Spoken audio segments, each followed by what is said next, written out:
Bonjour à tous, donc comme je vous avais dit, les CM2, petite vidéo sur les nombres décimaux parce que vous m'avez tous fait la même erreur sur vos fichiers. Donc je vais vous montrer un petit peu comment je transforme une fraction décimale en nombre décimal. Vous aurez besoin du tableau, je vous le remets juste en bas de la vidéo, vous verrez, là je vous l'ai mis en bandeau en exemple. Vous le retrouvez normalement si vous l'avez bien rangé dans votre trieur.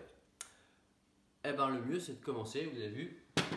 Ça, c'est un super tableau. Petite fraction décimale toute simple qu'on a déjà vu. Par exemple, si j'écris ça, vous avez tous reconnu que ça se lit 7 dixièmes. Maintenant, comment je le transforme en nombre décimal? Je vais avoir besoin de mon tableau. Première chose à faire, des dixièmes. Donc, je vais me mettre dans la case des dixièmes. Combien j'ai de dixièmes? Ah ben, j'en ai 7, donc je mets le chiffre 7 dans la case des dixièmes. Vous savez qu'il n'y aura rien derrière. Par contre, avant, je ne peux pas laisser ça comme ça. Il y a la petite virgule qui est déjà placée, je suis obligé de mettre au moins quelque chose dans les unités, dans la partie entière. Comme je n'ai pas l'indication ici, je vais compléter par un 0.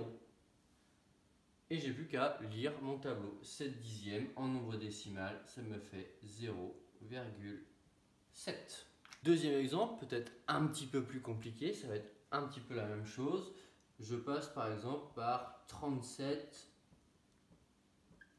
centièmes. Je suis dans les centièmes, donc je commence dans la case des centièmes. Combien j'en ai?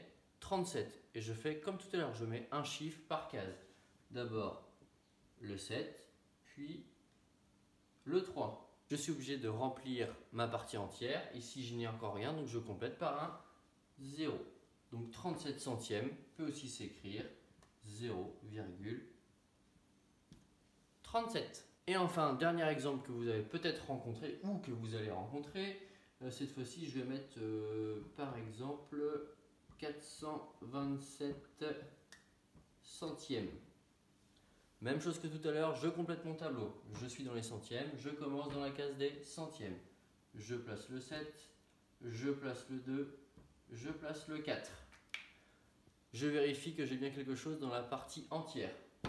J'ai un 4, donc pas la peine de compléter par des zéros parce que si on met des zéros avant, ça ne sert à rien.